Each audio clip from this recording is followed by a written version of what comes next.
Yes, I'm here with Ian, and we're going to summarize and discuss the story Mayala from The Turnip Princess and Other Newly Discovered Fairy Tales by Franz Xavier von Schonwerth. Ian, do you want to give a summary and then we'll talk about it? I will do my best. I've got the book here, so I'm going to be looking down at it, but we'll see how this goes. Um, so we start off with this man, handsome young man named Veri, Veri, and he lives in a village and is madly in love with this beautiful girl, the most beautiful girl imaginable, named Anna Mayala. Mayala. And now Anna's really poor, but she's very beautiful, and there are many men who are sort of after her. Which causes, Anna and Very quite a bit of stress. But Very's persistence pays off, and a date is set for their wedding. And for a moment, everything seems like it's going in a good direction. However, we are told that Very is a bit wild, a bit of a daydreamer, and occasionally sings shocking songs about the underworld, and is known as Crazy Very. Um, so paint this picture of this handsome man in love with this beautiful girl, and then all of a sudden the handsome man is also a little crazy, a little wacky. So it's an interesting short little paragraph to start off the story. Um, Now, the day of the wedding, he decides to go down into the forest to catch some game to kind of help with the feast, the wedding feast, the celebrations, and returns with a big deer, a big buck over his back. Um, but he's walking through the village, but he's not thinking about his bride. His mind is wandering to the strangest of places. And during that, while his mind is wandering around the underworld, crazy songs, who knows where he's going, he comes across a footbridge. It turns out the moon had already risen and was shining down on the footbridge in the water, and he becomes annoyed with himself for being so late and missing the chance to, be with his wife to be, the night before their wedding. So he sort of pops out of his um, his daydreaming to realize it's nighttime, and he sort of missed his chance to spend these last few moments with his fiance. Um, so in this sort of dark mood, upset with himself, he goes over the stream, and he looks down and he sees the moon is reflected in the waters, and he slows down and grows even more melancholy. And he kneels down and sort of listens to the water, hoping he might hear something. Not sure why he would assume he would hear something in the water, but here we go. And he does. He hears some sweet melodies. And the longer he listened to them, the more beautiful they became, and the more they enchanted him. He gets closer and closer to the water. He's listening more and more, and he begins to think about how lovely it would be to sink down into the water. He starts to look down into the water, and he sees the most beautiful legs he had ever seen dancing around. He raises his eyes and sees some beautiful, charming young girls dancing gracefully to this music that he's been hearing. And one of them in particular really catches his eye.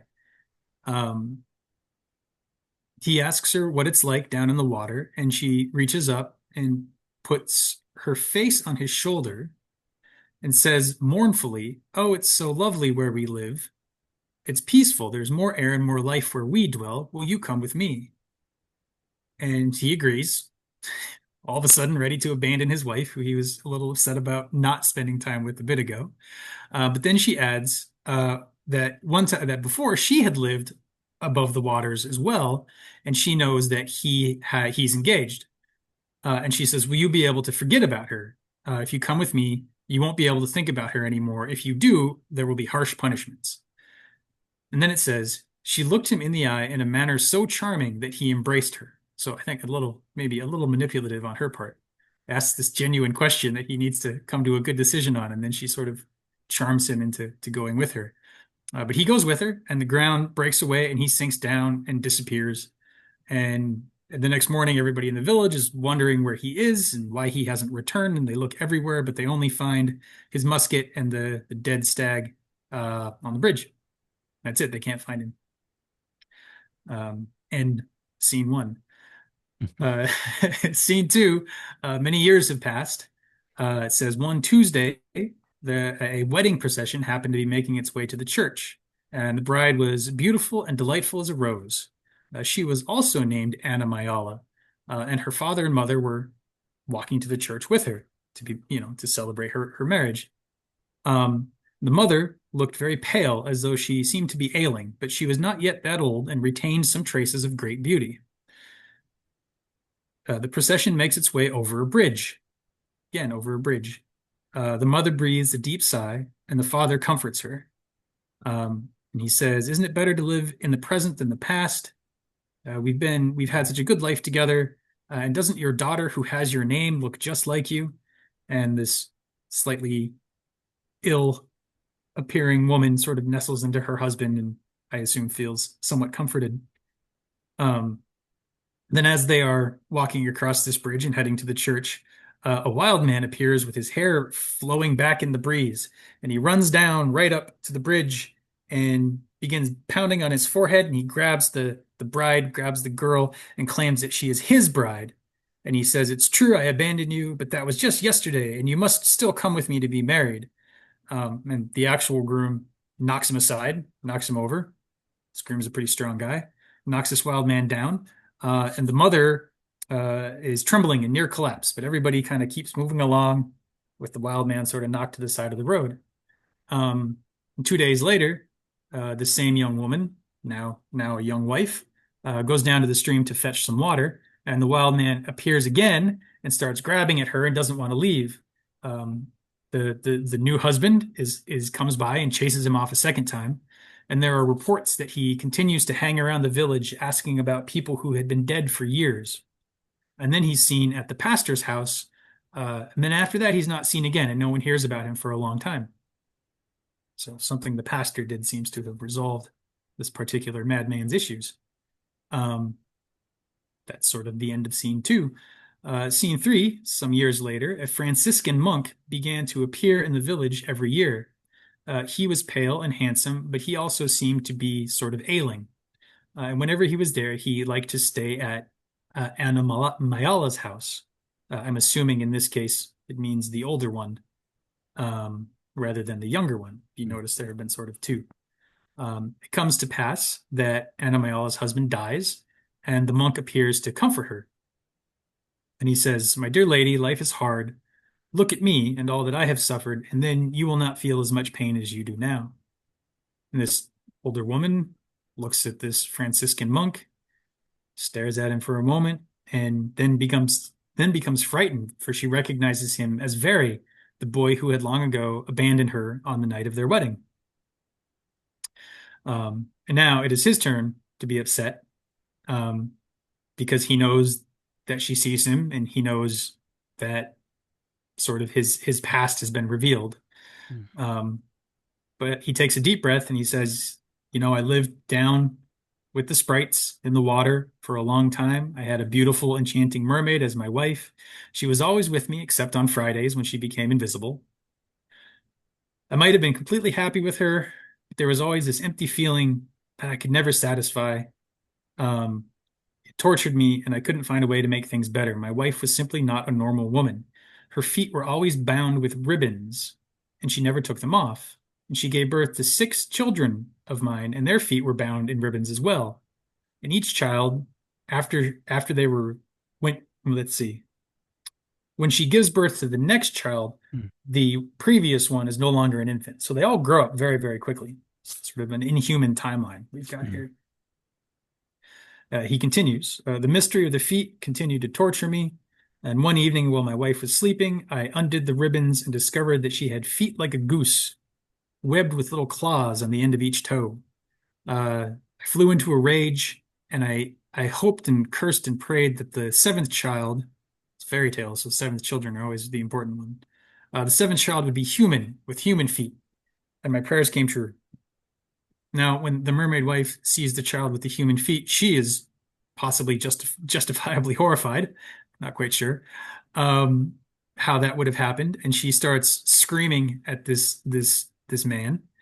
And then all the other mermaids who came along to celebrate the birth of this child also freak out and get very enraged, and they take the child and they tear it into pieces and greedily devour it because apparently human flesh endows mermaids with endows mermaids with Mm. beauty and youth for 300 years and makes men fall passionately in love with them. Which that little sentence kind of gets young Very off the hook at least a little bit, if the mermaids had previously devoured some infants. Um, Any case, Very continues that he could do nothing but watch his wife and the other mermaids tear his child apart. And then his wife comes up to him and touches him with the staff, and he falls asleep. When he wakes up, he's right outside the water, right where he was, and he thought it would have just been a day or two. He looks up and sees the wedding procession coming across the bridge that was mentioned earlier, and he assumes that it's his bride to be that he had abandoned, Anna Malaya, because it's actually her daughter, and they look so much alike. Um, and so he sort of says, you know what happened after that. I ran around for a while being a madman.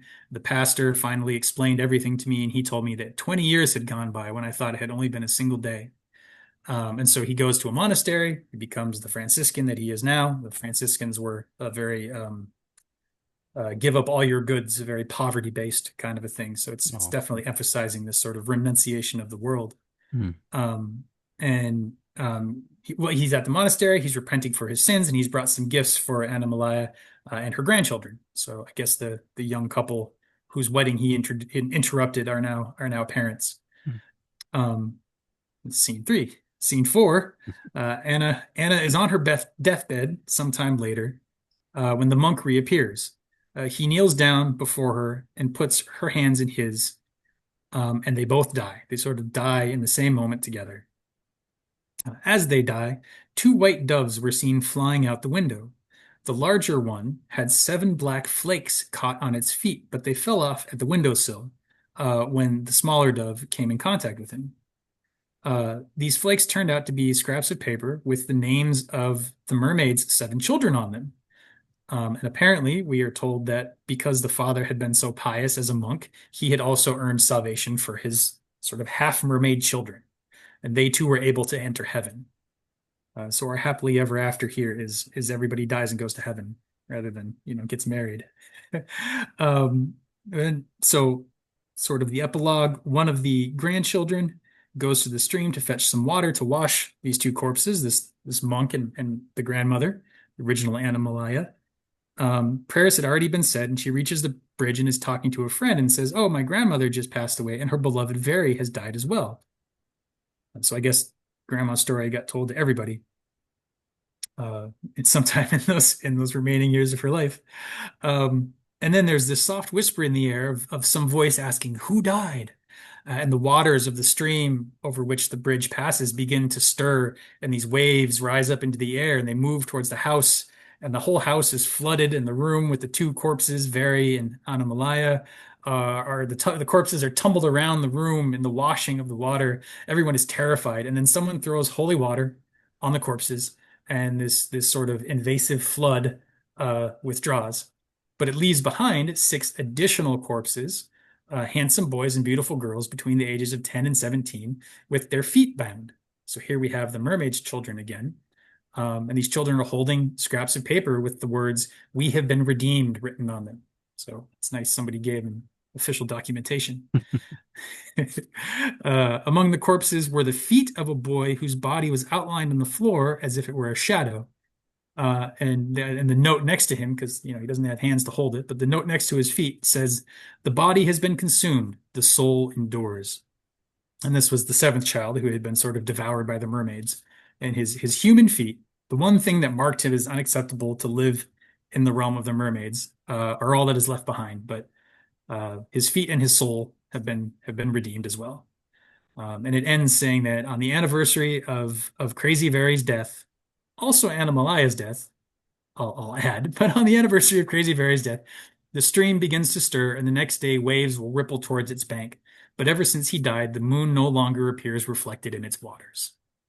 So Mm. some sort of magic has been lost, for better or for worse, with the passing of Crazy Very. Yeah, I think I mean we've talked maybe a little bit offline about how this story has a lot of dichotomies, and yeah, I think one of those is the magic versus the Christian law, the sort of old, you know, dreamlike, or I don't know, more flowing kind of pagan world or something, and the modern, more modern kind of Christian sort of law-based institutions kind of world. Yeah, yeah, I think I looked up the name Veri because I was curious if it, was meant to mean anything. And it's, I mean, these tales were collected in Germany supposedly, so I don't want to make too many big assumptions, but the only name meaning I could find for Veri was Finnish. And the name Veri means blood in Finnish. Mm, At least according to internet name etymology websites. I'm no expert here. I just did a little bit of Googling, mm, but that would kind of match in with it being, him having some sort of tie to the blood of the land, the ancestral blood, the older ways of being. He's singing songs about the underworld. He's crazy. He's always daydreaming. He's never quite present. Um, which, I think when I imagine back to the days of pagan times, there is always this sense of the world being more porous and more dreamlike and more sort of the spirit world is more closely entwined with ours and it's not quite so differentiated. It just feels more kind of alive, but also less specific. mm, And I think, yeah, I think that's definitely a dichotomy we see here um, with Fairy and Anna mm. Mayala. I'm going to keep getting that wrong, but Yeah, people I've know had to who I mean. practice so many times with that one. Yeah, yeah, yeah, yeah, yeah. I don't know. What did you think about that? Well, I guess I have something to say first. Just to not sort of lure you into saying something without putting my cards on the table first. That Mm, you know, I'm raised Christian. I definitely appreciate the Christian teachings and well, I was raised Catholic, but I appreciate the Christian teachings. Um, and I think there's a lot to them, but I struggle with how to relate the teachings of Christ and the sort of unfolding of what he brought with the fact that it seems to always suppress something that had naturally grown indigenously to a certain landscape or within a certain people. I would imagine that, if I were in my hubris and arrogance, if I were to design how religion should work for humanity, I would want the higher level to come in and incorporate the lower level and have it feel welcomed and safe, mm. rather than this sort of like one against the other. One must, but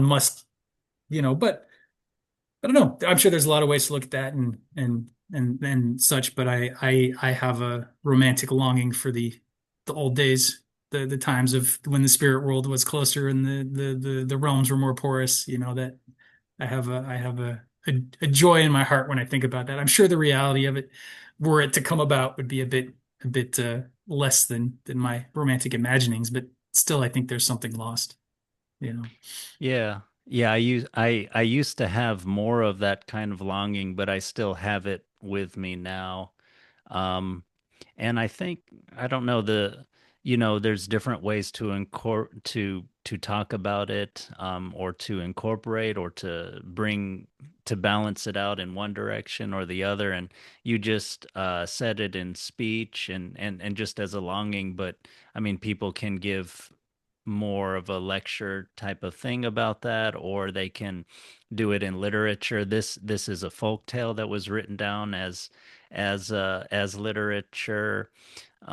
There's rituals that we can do. There's all sorts of things that we can do that I think maybe I don't know.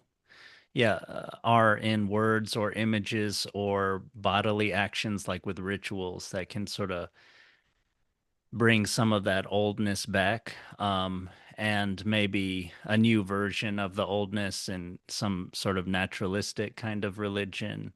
Um, I'm very, uh, I sort of think, the time in which we live is, we're no longer in the sort of more stable kind of neoliberal time. We're kind of in some weird mixture of like, religious revival, psychedelics, conspiracy theories, AI, wars, all sorts of instability, and even chaos and violence, and new efforts and everything at institutions and integration. And I think some of that is probably some sort of good religious ritual kind of cultural kind of revival that I hope will bring something like the naturalists, something of an old and a new version of some kind of naturalistic kind of religion.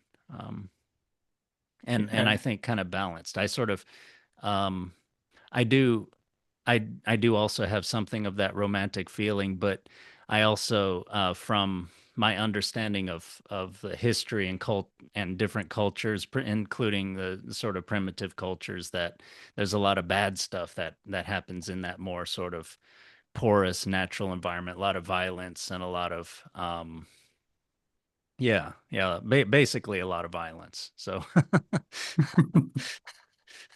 So I think it and some the separation of people and literal walls and things like that is dampening some of the human spirit, and you do need some therapies and some different kinds of interactions and things to deal with that. I do think people are more alive in the sort of more natural kind of environment, but a lot of that aliveness I think is the old strong gods that I think were kind of better off without as being the dominant sort of gods. So I sort of imagine something a little bit like what my understanding of what Japan has, where they have the Shintoism, where it's a naturalistic religion and a vague belief in like gods, local gods, and but also there's some more strict societal overlay and also a Buddhism and other things to sort of bring your mind up, so to speak, or to balance out sort of naturalism.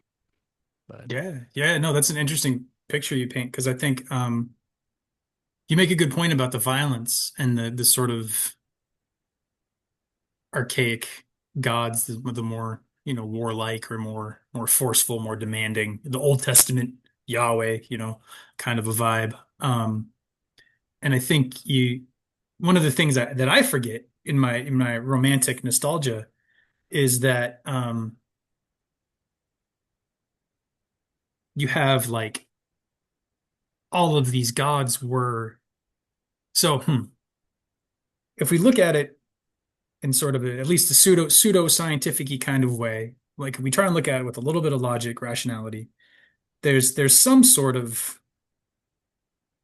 higher other realm that we can relate to, but that it's difficult to relate to as human beings, whether that's spirituality or religion or whatever you want to call it. It's mm, something meta. I mm, mean, metaphysics. It's physics, but it's the mm, meta level of the functioning of reality. It's not the mm, physical level. It's the upper mm, level, right?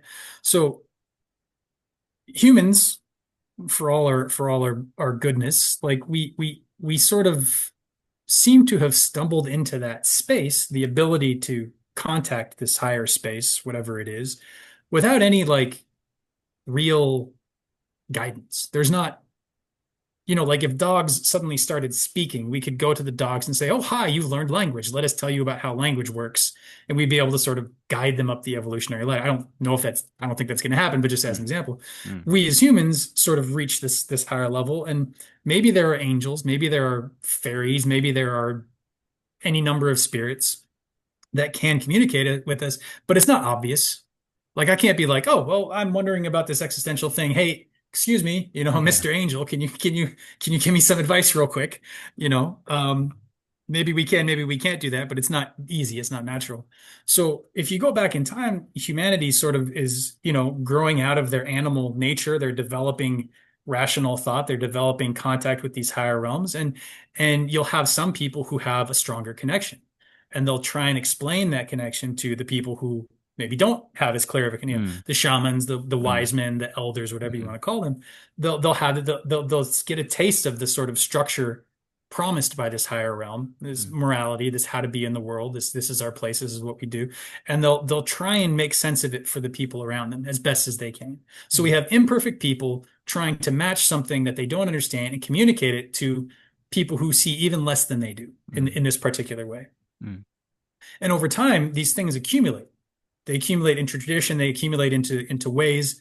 The Native Americans, I think this comes from them, is the idea of the original instructions, mm, the things that were passed on from the before time that you want to carry through and nurture, mm, sort of like healthy conservatism. mm, You want to carry the structure of culture forward and keep mm, it nourished and keep it strong. mm, The problem is that a lot of these cultures have a belief of this is a god, this is God or a pantheon of gods or a force, and this is the right way. And so because they're built as also social structures, this is how we need to behave.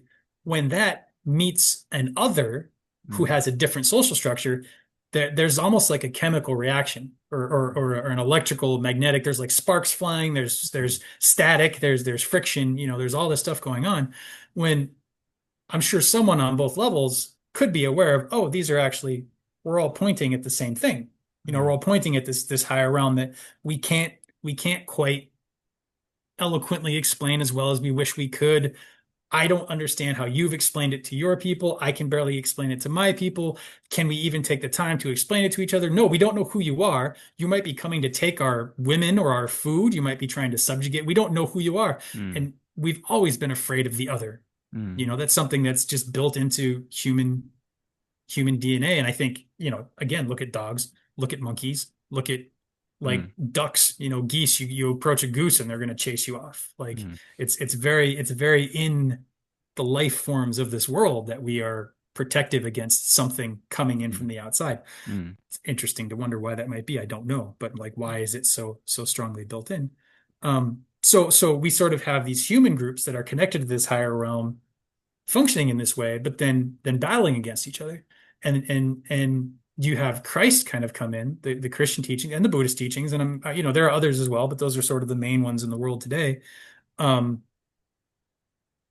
or even maybe not even the Christian teachings. You could even go back and say the Abrahamic teachings, because then you've got Judaism, Christianity, and Islam kind of all under that particular thing. And mm, then you've got the Buddha did actually come out of what we call Hinduism. That's sort of the mm, Vedantic tradition. He's not apart from that. He's sort of a flowering of it. mm, And so you've got at least those two.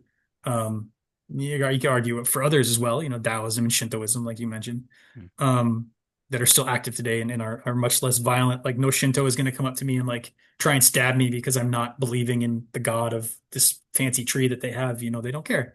That's the way it should be. That's the way it should be.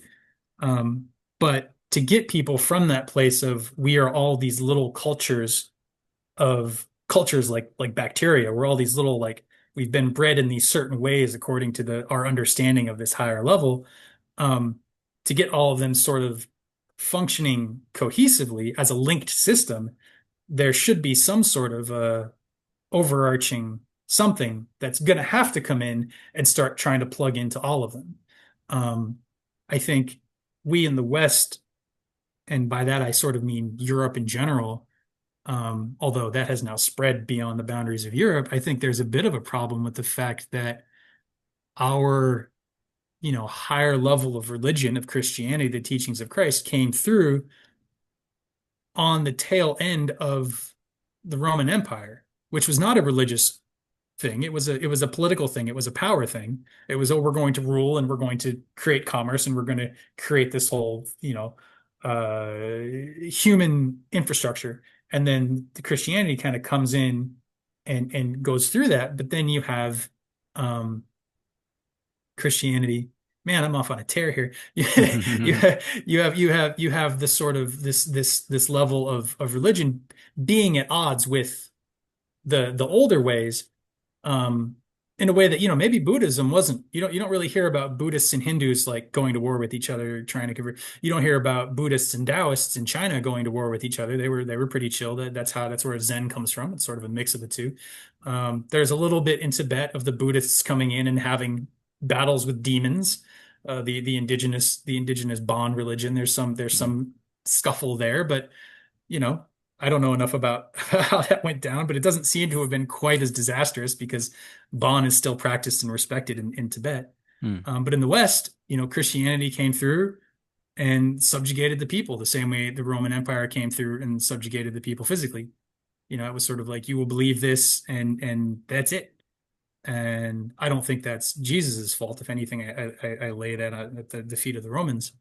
But I think that's at least, if not an entire picture, it's at least an element of it that needs to be considered when we're talking about the relationship between the mermaids in the water and the beautiful poor woman that everybody loves, but for some reason doesn't manage to hold Veri's attention when these mermaids start calling him. Hmm. So just to kind of bring all that back. Yeah, yeah, about Christianity's kind of conquering people. Um, yeah, I feel, yeah, that's not a very good history. Um, I mean, maybe in some ways it made some people less kind of there was some bloodthirsty kinds of religions too in South America and the Aztecs and everything. But yeah, I I feel ambivalent about Jesus's teaching, which is sort of seems very clear, like love your neighbor as yourself.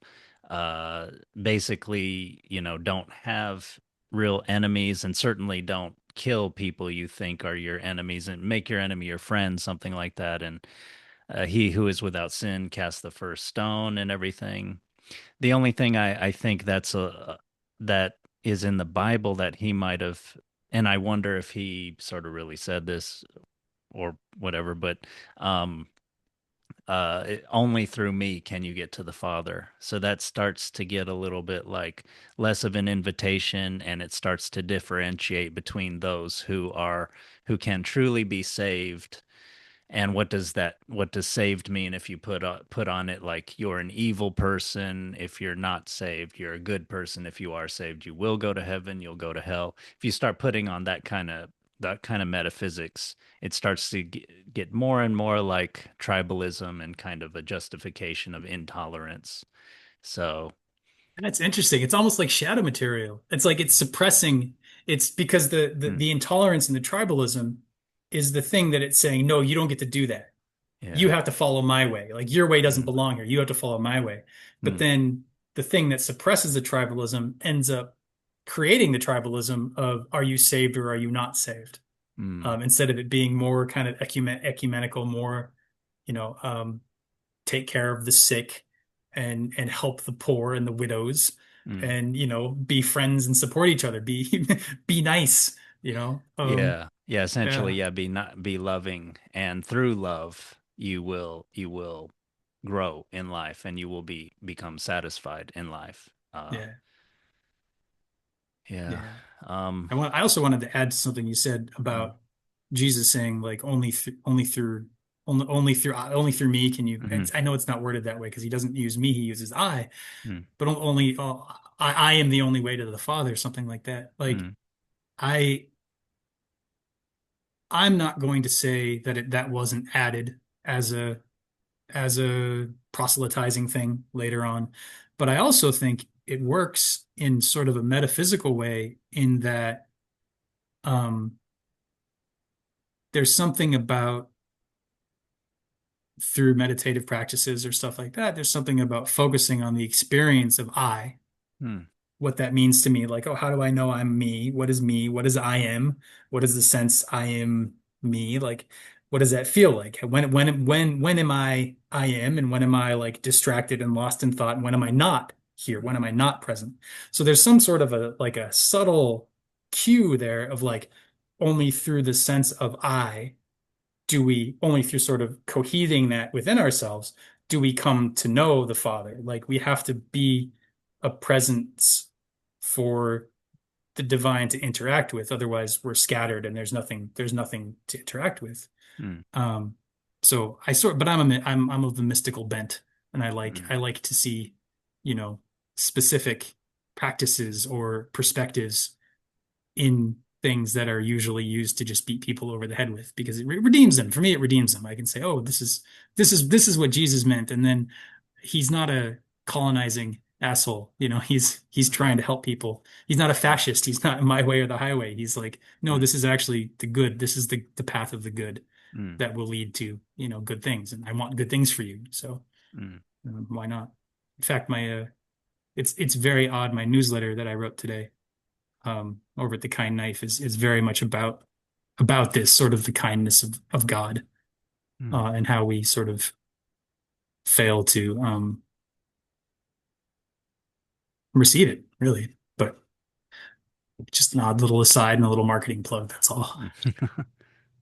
Yeah, I had thought of Jesus as saying only through me you can get to the Father, sort of exclusionary, but yet you're kind of pointing to it as an a reminder that there are wrong ways, and kind of in the maybe spiritual mystical kind of realms, it's easy to lose focus and to go off into sometimes narcissistic or sometimes just all kinds of your own kind of wanderings that may not be very fruitful. And he's kind of reminding you to get on to a better path. Yeah, crazy wild songs about the underworld. Yeah, I was thinking of Veri too with this story as well. Yeah. And yeah, um I thought that's what a lot of this story was about how, I mean, in some ways Crazy Very is a heroic kind of uh character where he's very handsome. He falls in love with this beautiful girl, Anna Mayala, and they're gonna get married, but she's poor. She has lots of suitors, and he persists. He has some character, and then finally, like Odysseus and Penelope with the suitors, they go through some hardship, and he eventually, and there's some other parallels with the sirens here with Odysseus, but Nice, nice. I hadn't even noticed. but yeah, so and he's kind of wild. He kind of, yeah, like a mystic, or an artist. He has a connection to the underworld in some way, to another world. He's like a creative. They call him Crazy Very, but they seem to kind of love him.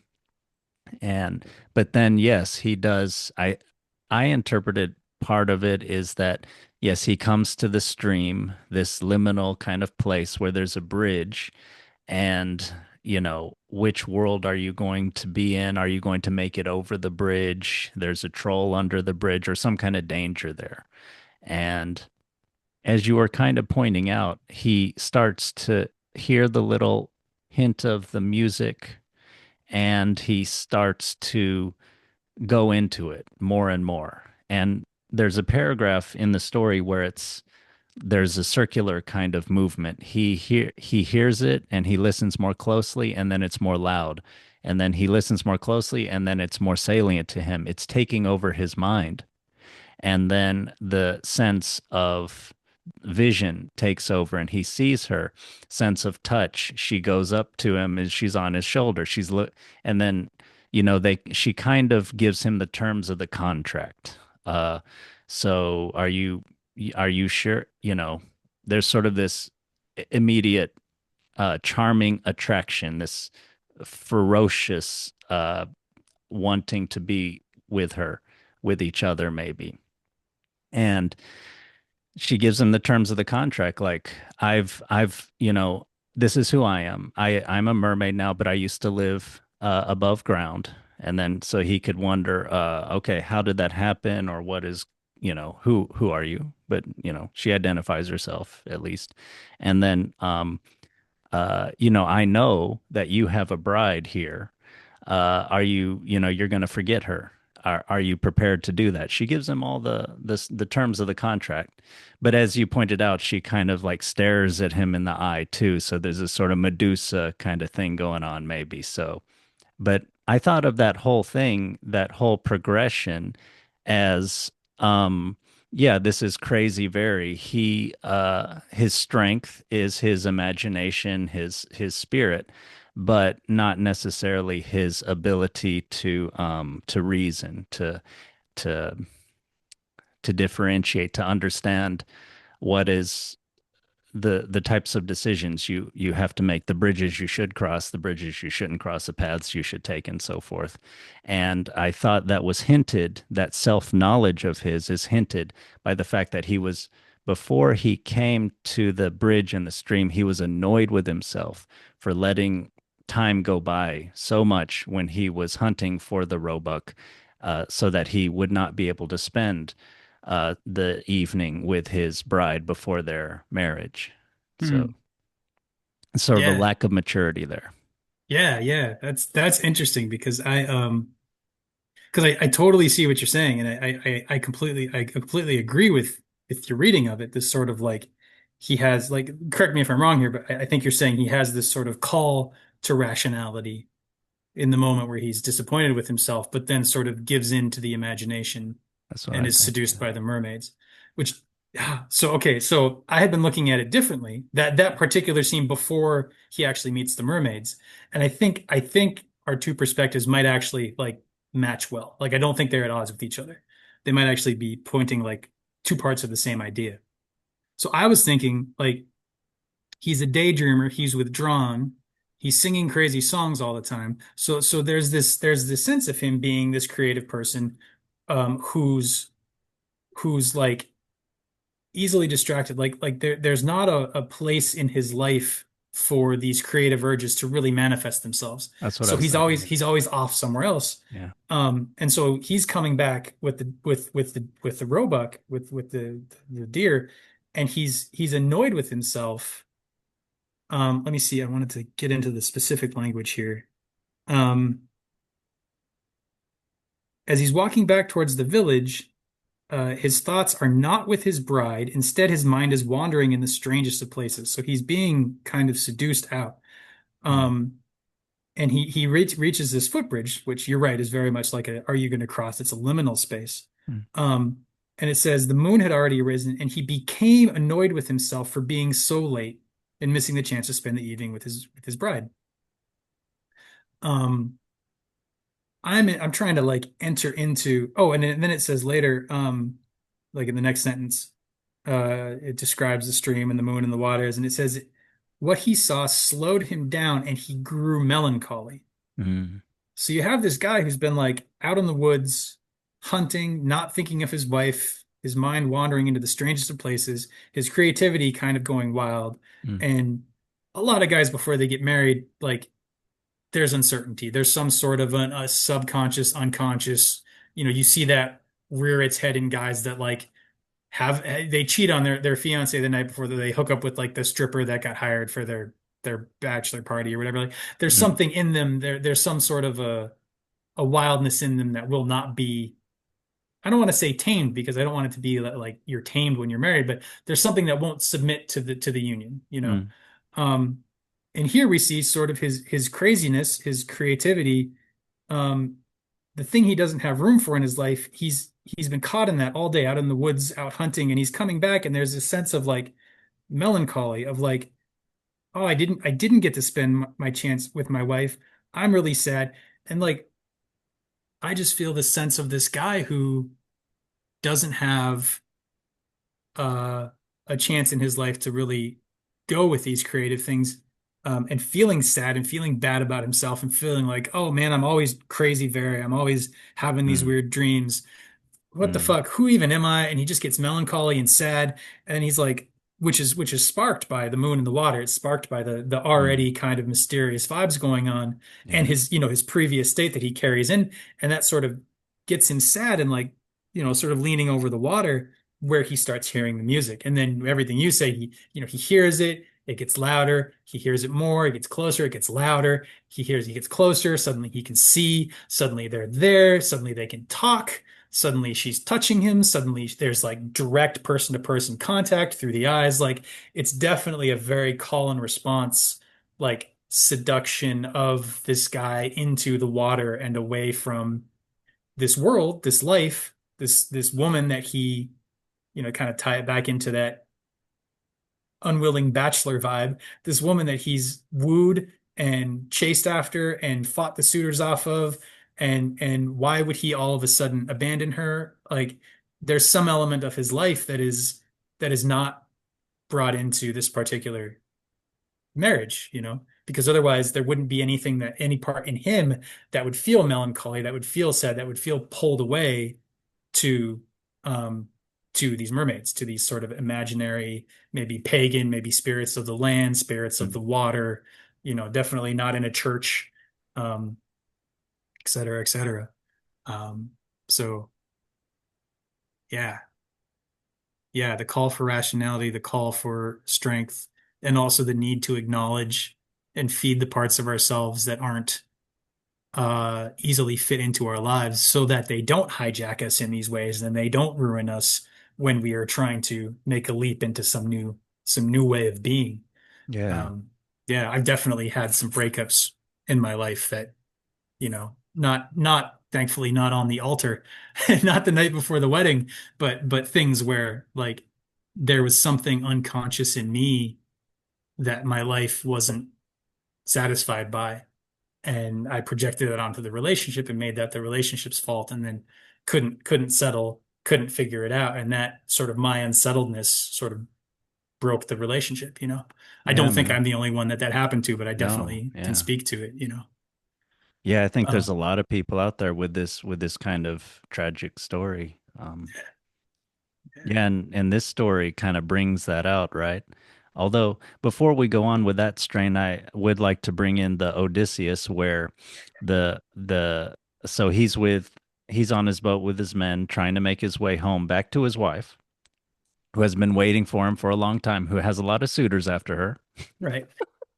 and he has just gone through war. So it's in this story, Veri is it's much smaller. He's just been hunting, but still there's a martial element and all of that. Um, but yeah, Odysseus, they know that they're going to come to the sirens, so this is a great danger. There's even something about the female voice for a man, I think, can be a very powerful kind of thing. Also, the voice is what um the voice is what words come through, and words can convince you of things and all of that.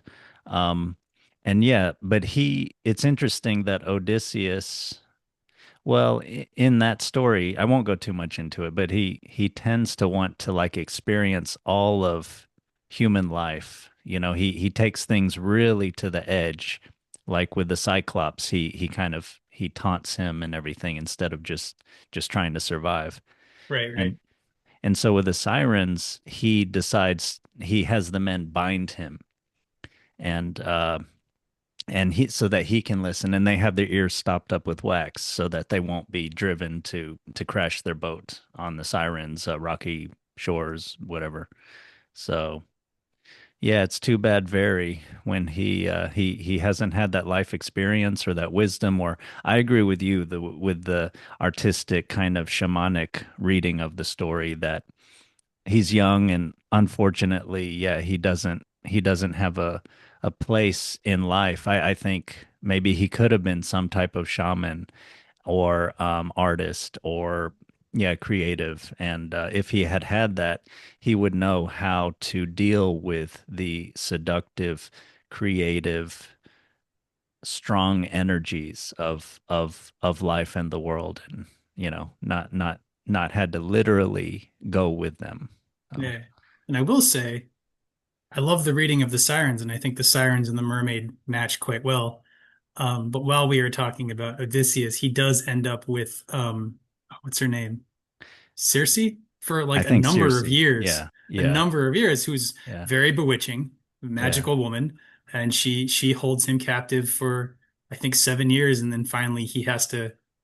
I don't remember how he leaves, if he like just sort of is like, okay, I'm sorry, I have to go, or if he like has to enchant her and like break a spell and like run. I should know that, but I'm forgetting my Odyssey at the moment. But in any case, even he with his rational approach to the sirens ends up kind of um, hooked by Circe, who is not, I will add, not a mermaid. She is fully a human, so a little bit different, a little bit different. Is she a human though? I thought she's kind of a goddess, isn't she? I mean, she's kind of Oh, maybe living she out there. is. She Maybe she she has is. magical powers because she turns his men into pigs. That's So right. That's so right. yeah. So he does kind of sleep with her and everything, but uh, believe it or not, he seems to do it regretfully, and he goes back every night to like the seashore and crying, like longing for his home and wife. So Oh, wow. Okay. Sort of under duress then. Definitely a different situation. Or at least he's putting on a good act. Or he's yeah, telling his wife, honey, every night I thought about you. I swear. I swear I was crying at the seashore. It was so sad. I had to stay with her 7 years. It was a magic thing. Don't worry about it. She put a spell on It me. meant nothing. Yeah. Oh Yeah, there man. is. I think in that story, there's something besides. I mean, this is a time when like being a thief. This is from Homer is from a time, or the story is from a time when being a thief wasn't really considered like a bad thing. They talk about how Odysseus's grandfather was a thief, like it's just a career. Like, excuse me, sir. What are you? Are you a thief? Oh, okay, okay, that's cool. So. That's cool. So I'm I a high think that school teacher. That's great. yeah. So I think the Yeah. morality is different. It may be a married king with some type of mistress or something wasn't even considered like immoral. I thought that story was about how he cleverly avoids the tricks of Circe and that seduce or whatever that his men get lured into. There's always this idea of you're being drawn into something and you transform in a bad way. Bring it back to Mhm. Veri. But Right. yeah, but yeah. Yeah.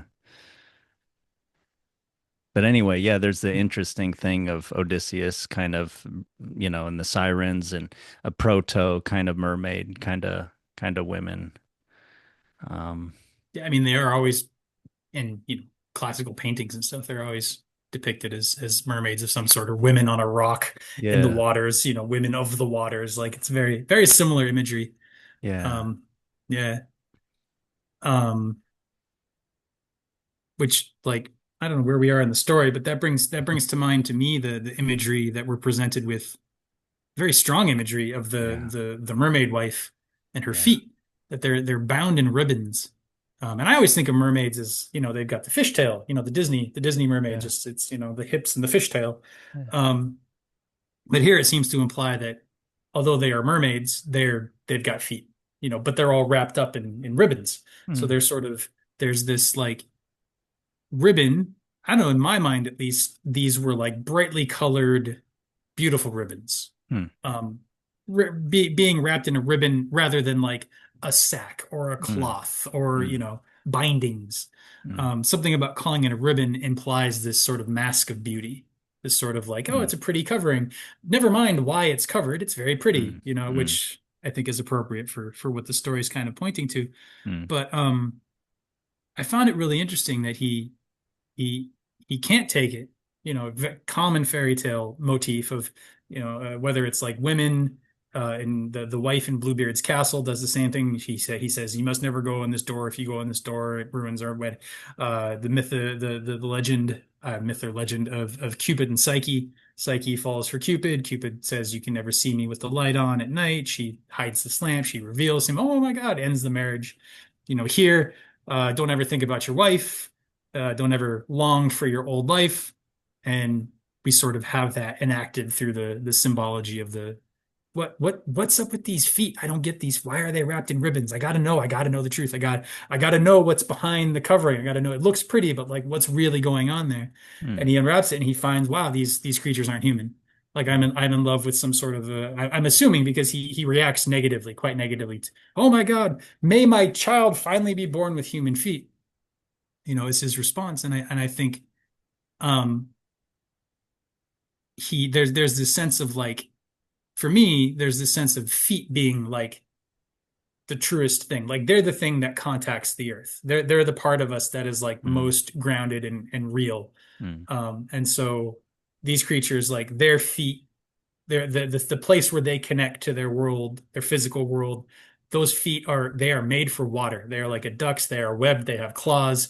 They are not human feet made for the ground. Hmm. And it's sort of this representation to me of his realization that this wife of his is made for a world that he does not belong in, Yeah. and that his children with her are made in this world. And it's painting this picture of a separation between like the world that has seduced him away from Anna Mayala, and yet his feet are human feet. Anna Mayala has human feet. Like that's the world his feet are structured to come into contact with.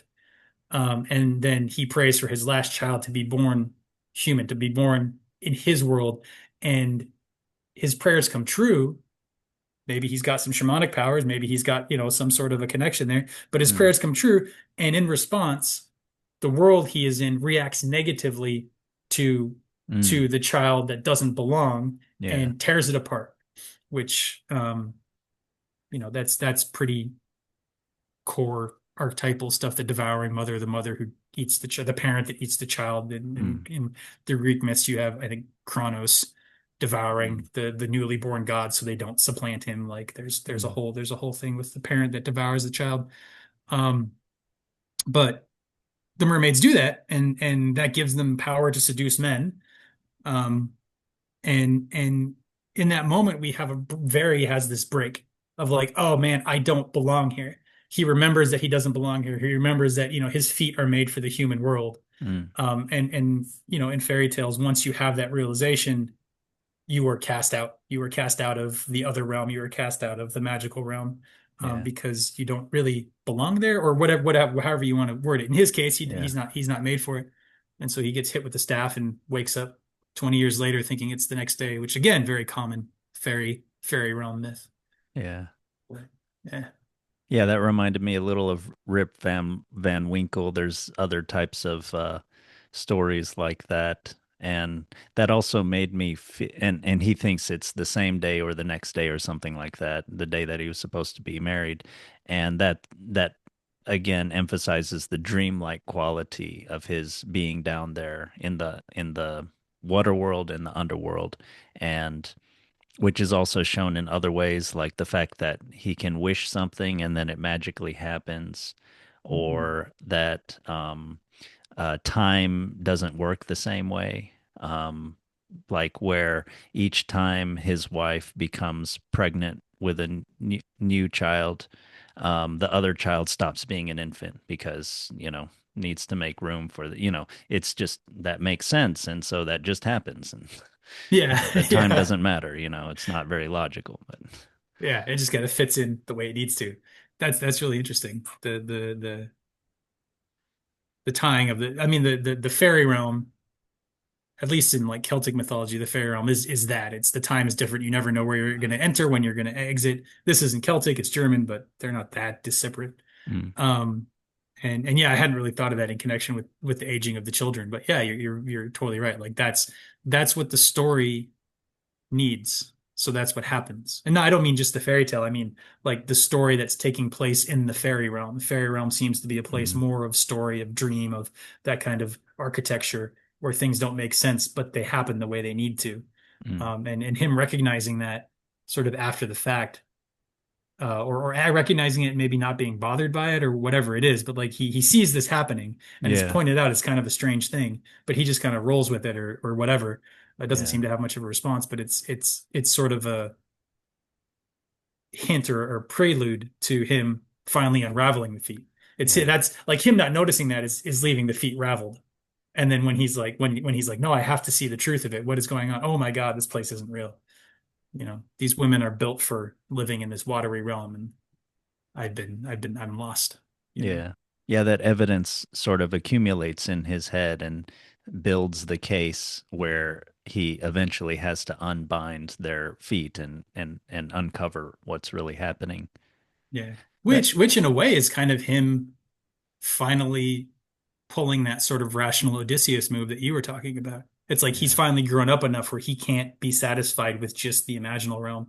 He has to find the truth of it. And when he does, it sort of, I don't want to say it betrays him, but it shows that he betrayed himself, yeah. you know? And like you pointed out, with it being all about feet, what keep you on the ground, it makes sense that that part of the body is what eventually brings him back to reality. His feet metaphorically, his feet weren't on the ground.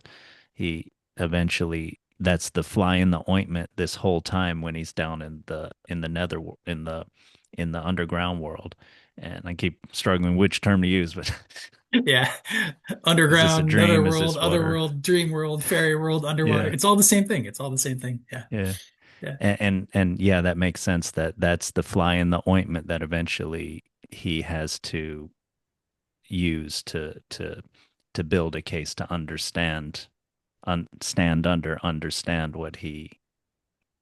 what has been wrong or what he needed to do all along, and that and then when he comes back up, the for me a lot of the meaning of this story is, yeah, it's a tragedy of a young man in a small village who just wasn't guided, didn't have the structure or the guidance or the training or whatever, to kind of to know his way in life. He had love, but love is not enough.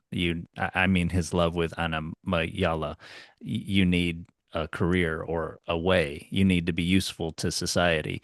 And he has a beginning. He can hunt, but yeah, he's still in the dream. He's still dreamy and everything, and forgetting about his life because, yeah, like we are saying, he has a different purpose. It's in another time or place. It would be as some type of shaman or some type of artist or something like that. But he has a little village that doesn't have a place for that.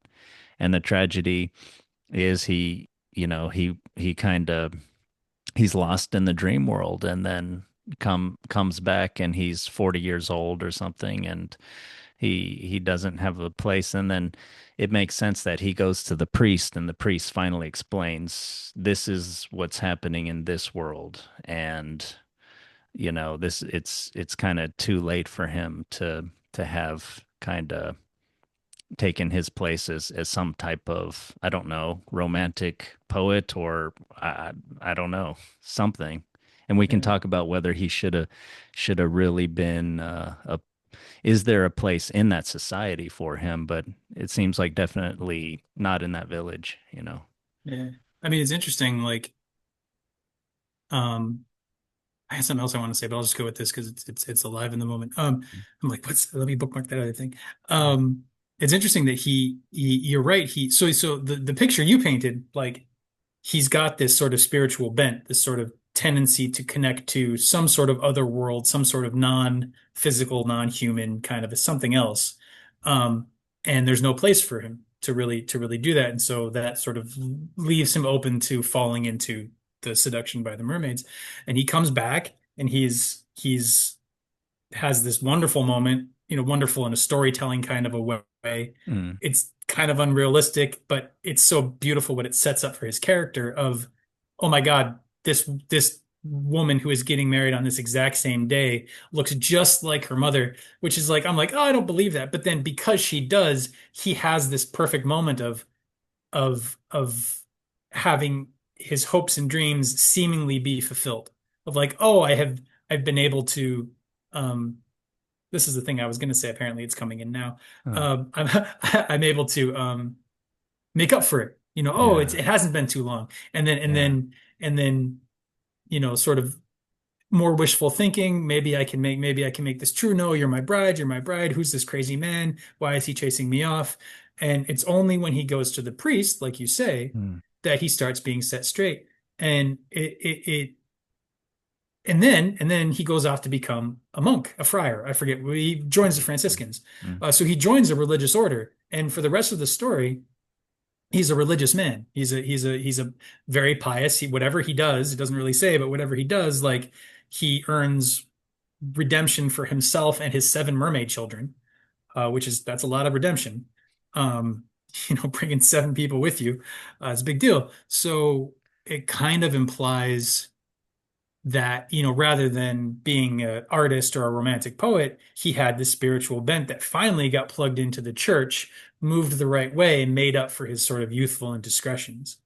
Um, which is, if you know Saint Augustine, that seems very mm, Augustinian, with his backstory, but we don't have to go into that. He mm, he just had kind of a wild childhood himself. mm, Um, but yeah, it does sort of set up this shaman type figure who has no place in the world and can't be, there's no way to initiate his gifts, his tendencies. Yeah. Um, and those tendencies are the things that pull him away from the life he's trying to live. But then when he finally comes back and he tries to live it again, the church is the thing that helps him anchor those elements of himself in his life in a way that at least gives him a life and a living, if not returning him to his beloved, you know. Yeah. But Yeah. I will Yes. say, oh, Mm. go ahead, go ahead. No, no, no, please, please. I will say just to kind of finish that though is both of them are described as looking ailing the entire Yeah. time. So Yeah. there's this sense of like they are they lack some vitality due to the fact that they are not together. Yeah. And Lovesick. yeah. And So it's even not to the, condemning it entirely, you know. yeah. Yeah. And, but yeah, that's what I do appreciate that. Yeah. Basically, he and all of the kids and everything came to peace at the end of the story. But I can't help but regret and feel melancholy myself at what could have been. So that, but this is a story that's educational in that way. Don't let yourself be seduced by the wrong things. Um, and yeah, that love sickness, even at the end of the story, yeah, her grandchild has been told of this is grandma's beloved Veri. It's obviously I do have a grandpa. He was a good, solid, loving man, and just like the husband of the younger Anna Mayala is presented as being a solid kind of good husband type material, but yeah, and solidly within this world of the village and the priest and away from the forest and the river and the bridge and all that stuff.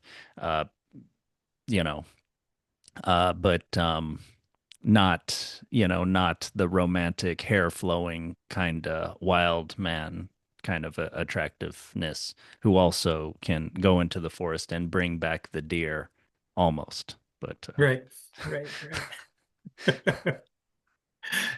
Yeah. Very is painted quite romantically in that sense. And yeah, I was picking up the same thing from both of the husbands of them just being like very solid guys, very dependable and reliable. And I'm gonna fight off this guy that's molesting my, which is good. If somebody's coming yeah, up and yeah, bothering your good woman, that's husband, good. good man. Yeah, exactly. But lacking that sort of They edge of don't, something yeah, otherly. Yeah, yeah, they don't go into the forest and talk with the gods. yeah, So, exactly. yeah. Exactly. And I think what was I gonna say? Oh damn it. Um varies. Yeah, there's something about, you were saying that it's like a tragic tale, sort of a warning, Mm, don't let yourself be seduced. And I agree, and I think it's even a step beyond that. It goes towards like if you are seduced, like how do you find redemption on the other side? mm, And he yeah, does so by sort of selflessly dedicating his life to something greater. yeah. Um, as a Franciscan, like I was saying when I was reading the story, they were very much Saint Francis was born rich, went to war, came back, had visions, was told by a voice, was shown an image of a dilapidated church and heard a voice tell him, "You have to rebuild my house." Mm, And he converted. I don't know if he converted to Christianity. He became, he gave away mm, all of his stuff, mm, spent all the money that he got, like building this church, lived a life of absolute poverty, no belongings, preached, went to Rome, wanted to start this order of mendicant friars, was given by the Pope the permission, went back to, I forget, Germany or wherever he was, and like and built the order over time. So he's very much someone who, the Franciscans in particular are those who have renounced belongings, those who have renounced their part in society, which a shaman would do as well. They would live on the edge of the village. They would renounce sort of village life. They would sort of be separate in that way. It's not Mm. the same at all, but it still serves a similar social function. And I find that pretty interesting in the comparisons you're sort of pointing to here. Yeah, thank you for that backstory. I didn't. For me, his being a Franciscan monk was just like, okay, just monk. But and Mm, I noticed he gave away the stuff I didn't understand to the grandchildren and didn't quite understand that. But his life sort of parallels then is it Saint Francis mhm. or I believe, yeah, I believe this is Saint Francis of Assisi. I'm almost positive, yeah, mm, that that's where all of this comes from. but yeah, And his he life. could talk to animals supposedly. Yeah, that's what I thought too. And but yeah, so his life seems to kind of parallel that with giving things away, and he's also celibate after he sort of has the the watery kind of romance with the mermaid Yeah, below in the stream. yeah, yeah, yeah. He does kind of go full monastic at that point. Um, yeah, it's interesting. What do you think about the you had pointed to that there is the repetition of Anna Mayala, and that is also the name of the story. Uh, I'm Hmm. thinking of time in terms of either is time and history linear or is it circular? But what do you think about the name of the story in Anna Mayala, how she repeats through her daughter? That's interesting. That's interesting. I hadn't That's really one thought reason about I it that like way. this story. Yeah, yeah, yeah, yeah. I'd have to. I think Anne means grace. I think that's Oh, Hebrew for grace. that's great. Yeah, I think I'm almost positive about that. I might be mixing it up with another name, but I'm pretty Mm, sure that's what it means. Mayala, no idea what that is. But this idea of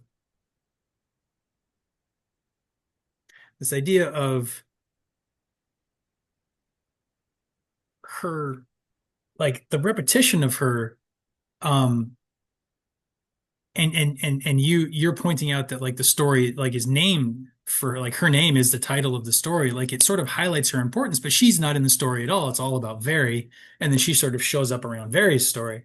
So that's really interesting. And I think what I'm seeing is like Veri is seduced by something watery and changing and inconsistent and mm, dreamlike and whatever. And here mm, you have Anna Mayala, at least symbolically in the story, remains the same. yeah. Her even down to her granddaughter. We don't find out that her granddaughter is beautiful and about to be Hmm. married because she's not serving that role, but she Mm, is likewise coming over the bridge. She is mm, likewise like having that be an important part of her life. And so we see sort of three generations of these women who at least two of which are described as indescribably beautiful, very beautiful, and fulfill the bride role. And there's almost this sense of them being the eternal held up against the washing temporal of the mermaids. And I had not thought of that. That's really cool. That's really cool.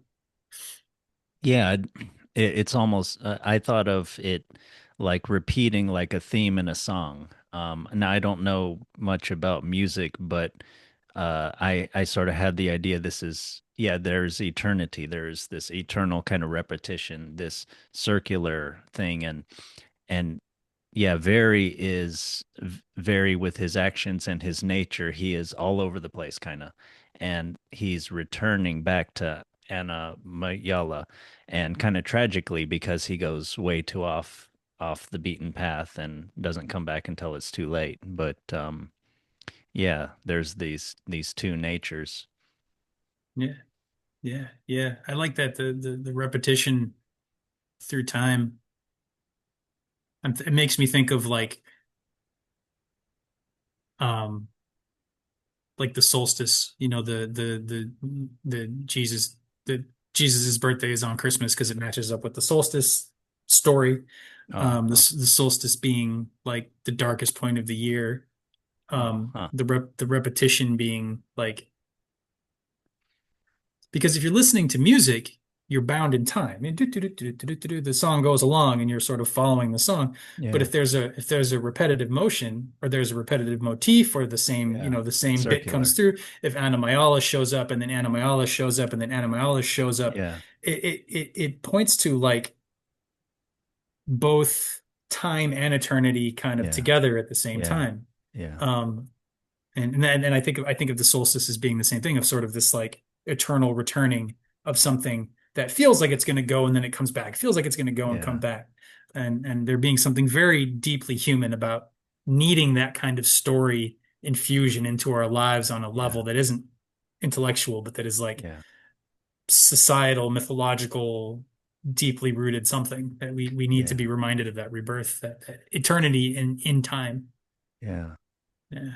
Yeah, and I like that mixture. Yeah, we need the linearity, right? I mean, we're born at some point, we die at some point, stuff happened before, stuff happens later, and we know that. But we also need this recurrence, right? We don't want things to be constantly changing all the time, different every time.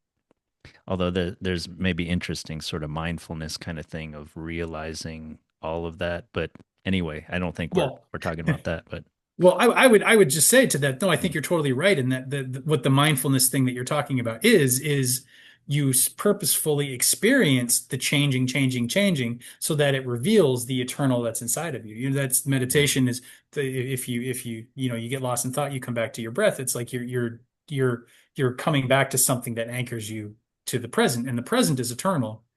Present is always the right. present, and Right. it's never not the present. Right. The past and the future aren't they don't really exist except as Yeah. memories. The only thing we actually experience is the present, and it never isn't that. So it's an eternity in a kind of a sense. Right. Yes. Um, Yes. And the Getting a even the little ahead of word my pay grade, but it's interesting stuff. no, it really is. Yeah, for me as well. And yeah, the etymology of the word that we get that we translate into mindfulness is sati, and the idea is remembering, right? Which is Hmm. interesting because it's not about nostalgia. It's not about thinking back to the past or analyzing it or something like that, but it's something about being present, but it being like a memory in some way when you're really Hmm. deeply in the present. Yeah. I think of it as like when you have a memory and you know you have a memory, and you have a clear memory, you know for sure how something happened.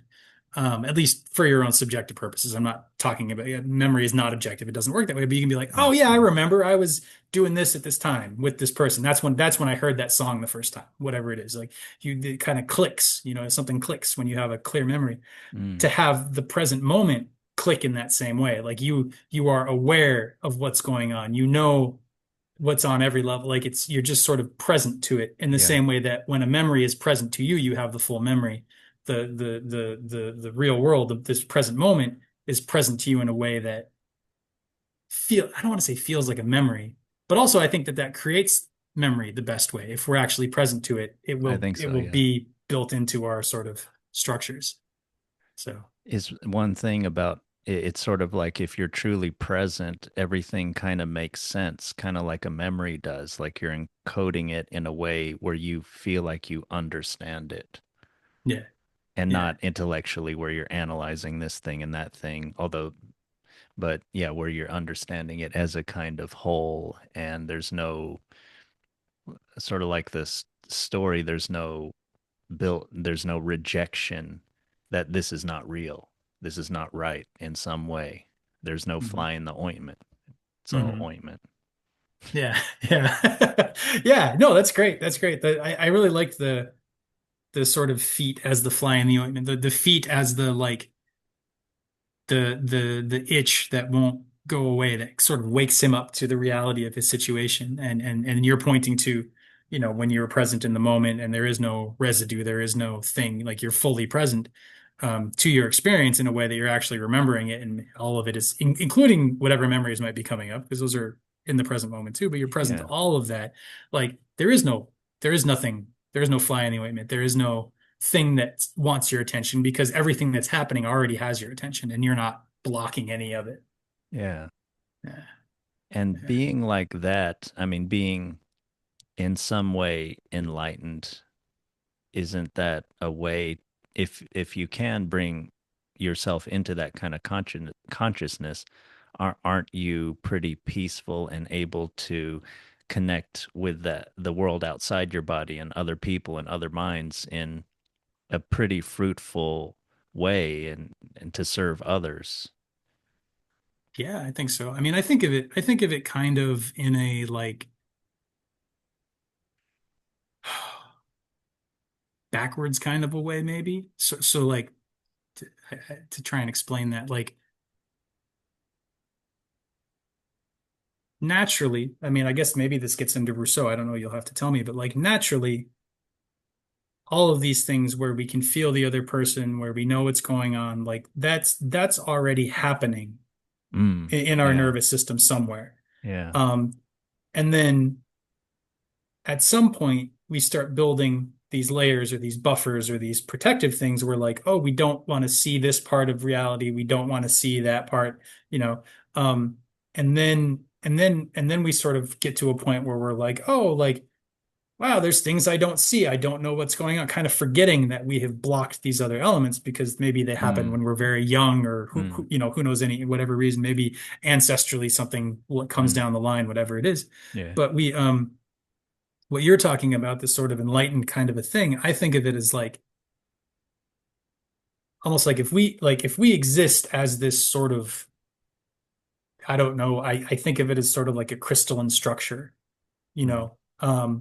And at the core of it, like it's very clear. It's very mm, pure, clear. It is what it is. It's just sort of you can also use like a water metaphor, like it's a spring, like there's something bubbling up there. mm, There's a coming throughness, and if we can just rest in that, that's sort of what you're talking about as enlightened. Like we're able to connect with people, we're able to just be more joyful in the world. We're less caught up in mm, things needing to be a certain way or getting caught up in these sort of obsessive thoughts or these sort mm, of troubling emotions. Like those are all, maybe the seeds of those are there, but they don't grow. They don't pull us out of this sort of central clear, bubbling crystal spring metaphor that I'm struggling to build. But then, as things complicate our lives, or as we decide, oh well, I can't relate to this part of myself because there's no room for it, whatever mm, that part might be, my anger, my vulnerability, my sexuality, my desire to be creative, my desire to be smart. If people are like, oh, look at you, Mr. Smarty Pants thinks he knows everything, like you might shame yourself into being, less coming across as less smart than you are. All of those things are like you've already got a thing that's real and you're saying it can't exist. So now you've got a conflict inside yourself, mm, and that's uncomfortable. And it's always going to be uncomfortable because you're at a conflict with yourself, and you have to create some sort of a rule or a structure for yourself about how to deal with that. Maybe it gets projected onto other people. No, I hate those people. They always do this thing. mm, They do this thing that if I were to pay attention to what they were doing, it would remind me that mm, that thing exists in me. And mm, wow, I wish I did that thing didn't exist in me, but I also wish it did exist in me. I mm, wish I could just be wild and crazy like they can be, mm, but I can't, and they remind me of it, and I hate them for it. And they should all mm, be locked up because they're crazy people, you mm, know? So all of those things kind of build these layers outside of this sort of pure initial core. mm, And when when you and I as adults get to a point where we're like, hey, like what's life about and what's my personality about, which I would say on average, like the brain fully forms when you're 26. So you could go as far as to say, up until you're 26, these things are still not making sense. But mm, at that point, you're sort of locked into whatever structure you have built around this initial sort of clear spring, and you have to kind of dismantle it, and you have to kind of, I don't know how, I can't, there's no formula for how to do that, but the enlightenment element that you're looking for, that you're talking about, that we're all looking for, is like it's a retracting back into that initial mm, channel and not needing to be caught up defensively in all of these additional structures that we built. And mm, so like I forget how that ties into the story. That was a lot to kind of try and hold, but the idea being that I think it even says in the Tao Te Ching something like when you're studying knowledge every day, you add more information. And when you're studying the Tao every day, you drop something, you leave something behind, you drop something off, you get rid of something. mm. I think I mean, I'm not trained in any sort of Taoist lineage, but I imagine they're talking about something like that. sort of returning to an initial thing that already exists and is already there, but we forget. And then we try, and then often I'm guilty of this myself. I'll think of like, ooh, if I could just get the enlightened thing and bring it closer to me, then I'd be okay. But I can't get something that exists in here. I can't reach out and grab something that I need to let go of other things in order to be able to rest inside that's already mine. Easy to say, hard to do. Yeah. Um, you know, but I find it helpful to hold this kind of a view about it because it stops me from thinking if I just had the right if I just got the right book, if I just read the right fairy tale, if I just did the right practice enough times forever, then I perfectly get the exact thing that I need. Um, it's much more helpful for me to think, oh, I have the thing that I need, and I'm complicating it more than I need to, and then stepping back into myself and trying to understand what it is that I'm doing, because that's really, I think, the work in our life is coming to understand these sort of psychological machines that we take to be ourselves, but are just things that we put in play to protect us or to do certain things. And Hmm. we forget that we made them and we can take them apart, Mm. with the right amount of attention and the right amount of effort and time, really. It's not something that we can necessarily do a lot about. Yeah. Um, anyway, yeah, Yeah, I like that we've talked about the being needs and the having needs, and sometimes treating a need that you have to be, and you're trying to get something, get a book, get a piece of knowledge, get the right something, and it's good to remember that it's already inside, and you have to. I don't know how to finish that sentence, but you have to let it happen. And then, yeah, yeah, you don't also want to rush it too. yeah. Yeah, because I think rushing it is like again trying you have this idea of what it means, and so rushing it is like you're trying to pull the idea closer, even if it's a good idea, Yeah. even if it matches, like you're still relating to an idea about what it's supposed to be. If you relate to the thing as it's actually going on, you can't rush it because it's already happening. Right. Yeah. So you're just tuning into what's already happening to a better degree until the truth of it. When you see something truly, if it's not helpful, you just stop doing it. you know. Um, I Yeah. forget. Because you're not. We were talking about the cigarette smoking, I think last episode was Mhm. that last Yeah, I week? think Yeah. so. Yeah, I think so. I'll refer people to the last episode I was on. I don't even remember what it was about. Oh, it was the Rousseau one. It was the one with the Rousseau. We ended up Okay. talking about that, I think. Yeah. Um, but yeah, just the when you see the reality of what you're doing fully, when you see it as a whole, like the good parts you keep and the bad parts you don't have to force yourself to stop doing. You just stop doing them because they're not attractive anymore. Yeah. Similarly to Veri when he unwraps the things and he's like, "Oh my God, no, this isn't seductive at all. These feet are terrible for whatever reason." Yeah. Um, he just at that point it breaks the spell, the magic spell, the other world breaks, and he's cast out of it, which ultimately is a good thing for him if these things aren't real, if they're just these sort of psychological projections that I'm talking about. You get lost in them as you see them truly, as you unwrap their feet, you see who they are. You are cast out of that particular illusion that you've been living under, and you Yeah. come back to reality, and then you have to deal with what reality has been the whole time you were lost in illusion. And Yeah. that can be really painful. And I think Yeah. if we have a loving God who understands that, we come here to be challenged by these illusions and try and break free of them, like there's a degree to which our illusions are like necessary for a certain amount of time. You don't want to take them all away at once. We are too bound up in them Yeah. individually. We're too bound up in them. So it's our job to sort of slowly disentangle ourselves.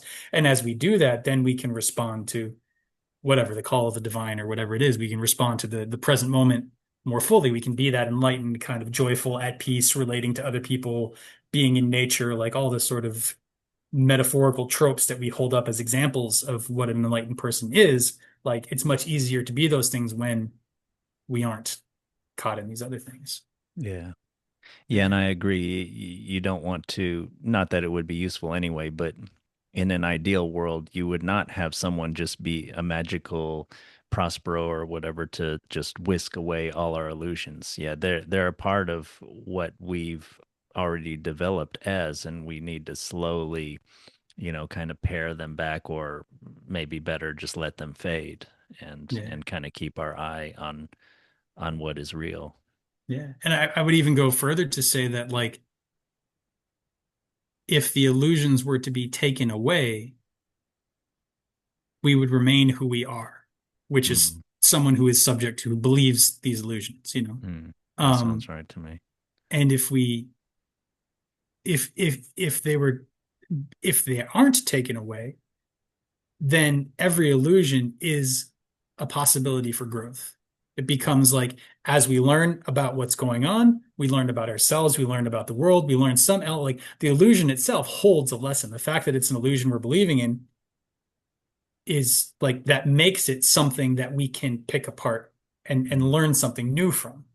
And so we're like, we want our illusions because we need something. They're like weights in the gym. We need to, like, if you go to the gym and you're like, oh, I'm struggling to lift this weight, and God comes through and is like, oh, you don't have to lift that weight. Never yeah, I'll mind. just make you strong. Well, no, you that's the thing. God can't make you strong, Yeah, right? You don't get strong. You need the weight. You need to work press against the weight to build your strength. yeah, And the same thing with the illusions. Like, you need to work with the illusions to build your being, to build your mind, to build your yourself in the world, to see the truth of who you are. And again, it's that retreating back, the retracting back into the truth, but you're still building the ability to recognize truth and falsehood, what's yeah, true, what's not. And you sort of, as you recognize the falsehoods, they just, whew, they're gone. And you become more and more true. And all of our illusions are our particular falsehoods that we're given to, like, work on in our life. And if those were taken away, what would we do? Sit around and watch TV all day? Like, we wouldn't. yeah, There's not a lot to inspire us to engage in the world, yeah. until we've engaged in it so much we see the beauty of it. Yeah. Yeah, I think that's right. And I was thinking of maybe that's part of the idea of Jesus, is that God setting himself or his son to go through that human difficulty, the temptation, the distraction, the and all of that, and living through that. Yeah, yeah. I think I will say that for the Christ myth, that, like, it is very powerful. I think if we unpack it in that sense, because, like, with the light, the way you're describing it, because you have, like, even God, when God comes down and takes a human form, even God is betrayed, is cannot manage the political machinations of other human beings, is a very good person put to death in a very painful way, um, and Humiliating. humiliating, and like, there's a through all of that, there's sort of a redemptive story that God is trying to hint at, of like, this is the purpose of life. Like, Mm, you're not supposed to win at life. mm, yeah. You're supposed to sort of follow. I don't know what, like, what am I going to say? Here's the meaning to life, right? But, Yeah. like, there's something in the Christ myth of pick up your cross, carry your suffering, carry, as we were talking about it a minute ago, carry your illusion through to the end, see it to the end, even if it kills you in Mm, humiliation. Christ is resurrected. mm, If you feel like you lose something, if you just carry on, not blindly, words can be so fucking tricky, but if you just if you don't give up, um like, it will be returned to you. I mean, that's, Sarah and Abraham didn't think they were going to have kids. They finally get to have kids. mm, The prodigal son wastes all his goods and then is brought back and is given a feast. It's this story is repeated again and again throughout the Bible of sort of sacrifice and redemption. And here we see God doing it as well, to sort of justify, like, no, like, even I'm not above this. mm. This is the life in this realm asks this of you. This is Mm, what human life means. And if you engage in it willingly, you will be redeemed and reborn and resurrected. And um, the kingdom, what is it from the Gospel of Thomas? The kingdom of earth is the kingdom of heaven is spread across the earth, and men don't see it. Humans don't see it. mm, Something like that. I'm paraphrasing, but mm. it's we're resurrected to this life as it's meant to be, which is that retreating back into that central core of connectedness to the eternal and acting in the time bound way from that place is joyful, is enlightenment, is being friendly with other people, is much more ease. It's that's to me, that's the resurrection. We die to these illusions again and again and again. Each illusion is a cross that we carry until we die upon it. Once that dies, then we are reborn closer. And every time, every piece sort of builds in that way. Yeah. Yeah, that sounds good as the suffering and death and resurrection as an educational metaphor to kind of a myth to keep in our minds that we can do this throughout life. Yeah, because the alternative to believing that story is that we can't, and that all of our troubles, all of our struggles are hopeless and insolvable, and we might as well just go.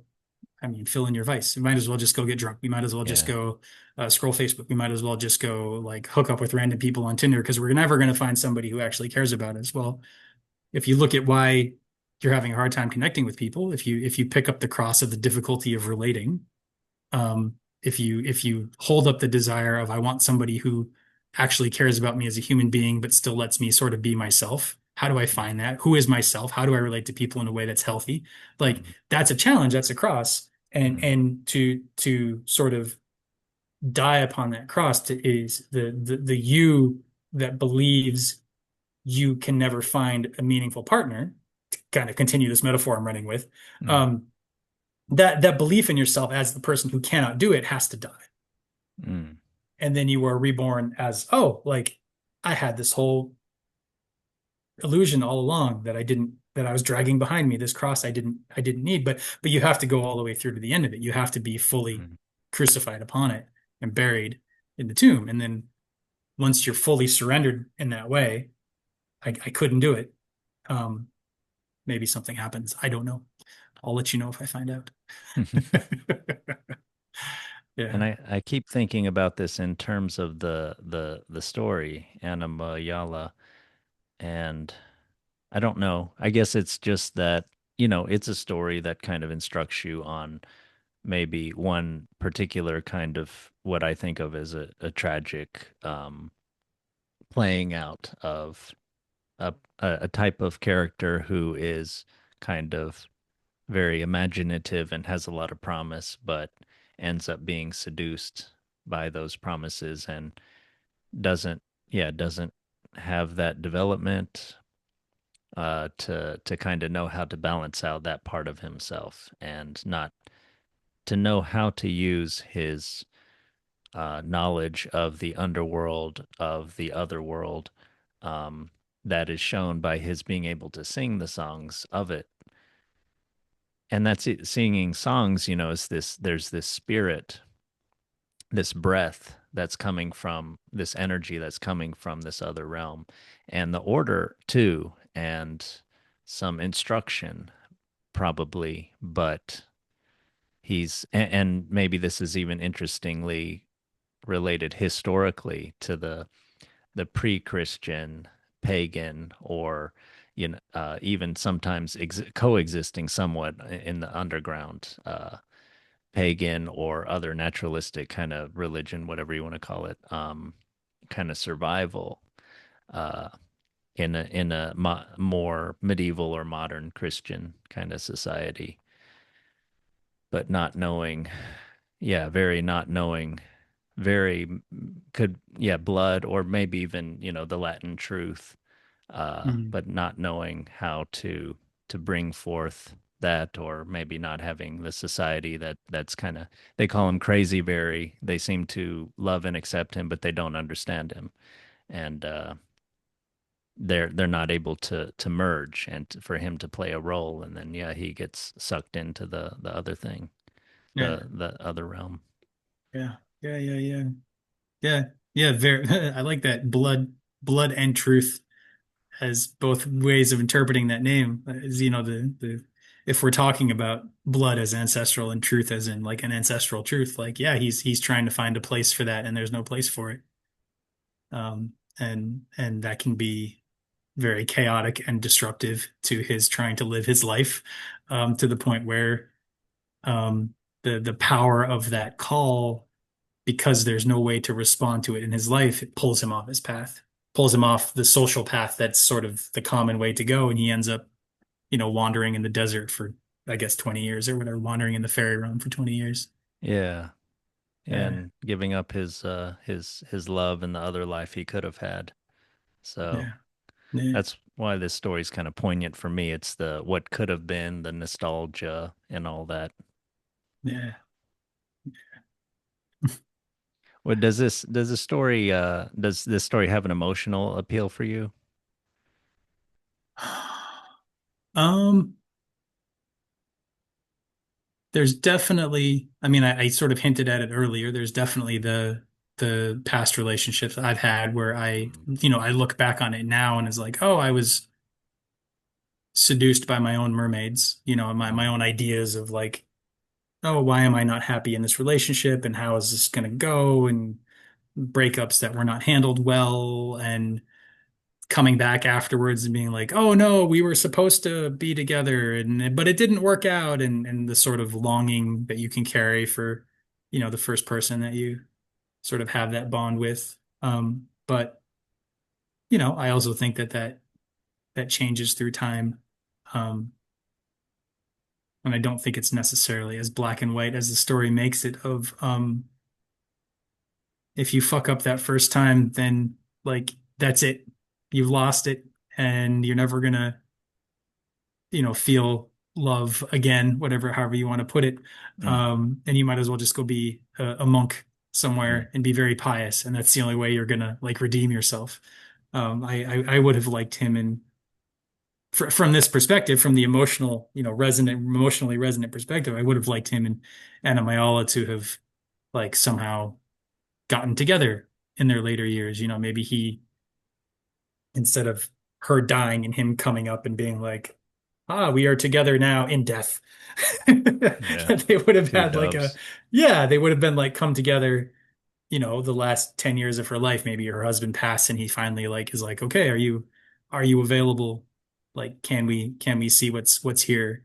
I've been waiting for you at the monastery, and if you were never available, like I was ready to be a monk the rest of my life, but here you are, you're a widow. I still love you. Can we see where this goes? Like that would have been tearing at my heartstrings. That's a Yeah, me classic. too. That's a classic romance right there. Um, as it is just kind of sad. So, Yeah. which has its own, like you said, it has its own lesson there. So I'm not saying it's bad for that. It's just as far as like the emotional resonance of it, um, is more sort of sad when I would want something redemptive other than, well, now you're dead, but your children are dead and they're going to heaven too. Yeah. Yeah. Yeah. Yeah, if this could be expanded in a modern version, you might have some poignant kind of, yeah, getting together after her husband dies. It is interesting that her husband dies and then they both remain sort of celibate and pious the rest of the story, and then they're only reunited in death. Perhaps some of that is because of maybe religious strictures against remarriage and things. I guess we used to think of marriage is it only happens once in your life, and then I think there's some parts of the Bible that even talk about debate or maybe condemn like someone for getting remarried after they're a widow or a widower or something like that, Mm. Hmm. Hmm. because of holy Yeah. matrimony, so and maybe Yeah. he's kind of Would a like a poisoned person because he went down and or maybe it went down and was with a mermaid and had children with her and everything. There's something wrong about that, and maybe he's also considered still married in some way or something. So That's true. Because he never actually married Anna Mayala. And he had 7 kids with the mermaid, so that's marriage enough. yeah, Um, and there's also the fact that he takes monastic vows. So Mm. for him to break those maybe Pretty would big not deal. paint him as such a hero in that case, especially in the worldview at the time. Yeah. Um, yeah, yeah. I don't know if I were to retell this as like a modern story, if I would necessarily take away that sort of tragic element to it. It would depend on, I guess, how the story kind of unfolded itself under that new structure. But Mm. because there's something to the like the penance of it, the like Yeah. if Anna Mayala is sort of this symbol for the eternal, then once you're caught up in the time bound, your best shot at the eternity is after death. Yeah. You know, you're sort of stuck here until you manage to you got to wait out the clock. Yeah. Yeah, you've played your hand in this world, and I mean, I'm messing up the metaphor, but you've gotten your hand and you've played it now in this world, and you have to live with the consequences. There's something very finally has to be solid in life. He's been his mind has been all over the place, and his life has been all over the place. He's been wandering around, and now he has to commit to something. He didn't get married, he didn't settle down, and he was wandering around. He didn't know what was going on. Finally the priest kind of told it to him straight, and now yeah, he has to live out that this life. And there's something catching about that. Yeah, it's And very then the poignant. Yeah. yeah, and then there's the beautiful kind of the doves and everything going off, and then of course they bring the whole story back at the end with the mermaid still kind of loves him, and is uh, there's this gushing over of the stream when she hears from Anima Yala's granddaughter that Veri has passed, and the gushing over the stream washing over into the room where they're at and kind of moving their corpses around, and only the modern kind of putting of holy water on it can put a stop to that overflowing kind of passion. Yeah, yeah, that kind of emotion of the other realm of the ancestral of the spirit world, that kind of welling up. Yeah, Um, without boundary. yeah, yeah, boundaryless. Yeah, yeah, yeah, yeah, yeah, and and the holy water against, I guess, unholy water, um, is an interesting combination. And then it leaves behind his children, the bodies of his children, Yeah, which kind of sad they had to die, I guess. Um, but they're redeemed, so everybody kind of lives happily ever after in heaven, yeah, which I guess is appropriate for the 1600s or whenever, whenever yeah, that was. I'd rather live happily ever after. Uh, well, I don't know. I was going to say now, but I also am not sure that that's possible. Life is always presenting us with challenges and for growth, So it's complicated. Wait, what do you mean you'd rather live? Oh, you're just saying rather than in the 1600s, but maybe not. It's hard to Well, say. I'm saying rather than living happily ever after in heaven, I'd rather I'd Yeah, rather have a shot at living some sort of happily ever after, like in this life. yeah, I feel like there's a way that this life can be seen as a gift from God if we live it well, and that God loves us and redemption is possible. Rather than like you were saying, you kind of dealt your hand and that's it. Like you do have to live with the consequences of your decisions, but to yeah, say that those decisions preclude you from some sort of rebirth or redemption in this life, or a resurrection of some old part of yourself that you thought you'd had to give up but can come back and live again. Um, I don't know. I don't want to believe that it's impossible. I do know that it's not possible for everybody. Like I don't know how it yeah, works, and I know I don't want to be like, well, if you're suffering from tragedy, it's because you haven't tried hard enough. yeah, That's not helpful or happy for anybody. Um, but when it comes to my belief about myself and my life, which is the thing I'm responsible for, I always want to believe that I can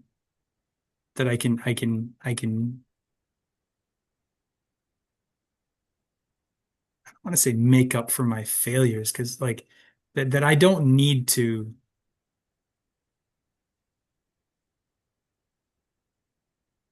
suffer eternally, maybe.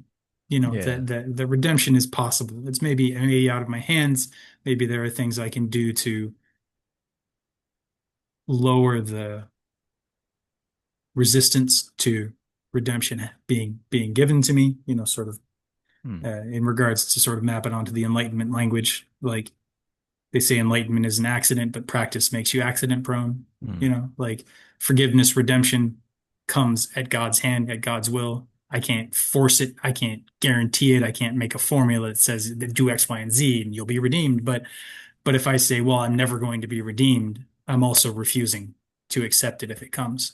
Hmm. And so being able to kind of hold that space of like, if redemption comes for whatever element of myself we're talking about, if redemption comes, I'm willing to accept it. I don't need to define myself as irredeemable. I think we could all do with a little bit of breathing room around that because the sort of Christian worldview we've inherited is one of like, you're saved or you're damned. And Hmm. if you sin, you're probably going to go to hell unless you do these purity rituals that like ensure that you're saved and you got to keep doing them and you're never really sure and you got to make sure if you're a Catholic you're shriven when you die, you get the blessing when you die. So and then because that becomes so formulaic, it's like, oh, well, can't I just buy forgiveness? Sure, Yeah. here. How much are you going to give to the Pope? Like, oh, you're Yeah. forgiven. Go kill some more infidels. That's great, Yeah. buddy. You know, it twists the whole thing. Yeah. Yeah. I'd agree that. And going back to the beginning, what you said, just a heaven in the other world. I mean, I think that can be a salutary teaching in some ways, and maybe it's necessary for some people or sometimes, but I much more feel there is hope and goodness in at least in addition to, or maybe if you have to choose between one or the other, seeing the heaven on earth here and not in a, covering your eyes to the evil and suffering, but in a much more complex kind of way, receiving the graceful sight to see things as good and to come into a good life here. Yeah. Oh, Yeah. Amen. okay. Well, maybe next time we'll find a different story or bring in some Rousseau or who knows, kind Who of plan knows? for the We were next one. talking about machines prior to recording this one, so maybe we can look into machines and AI and psychological mechanisms and whatnot. Yeah, Yeah, yeah, that sounds good. cool. We'll Okay. see. Okay. Okay, we'll talk to you then. Take care.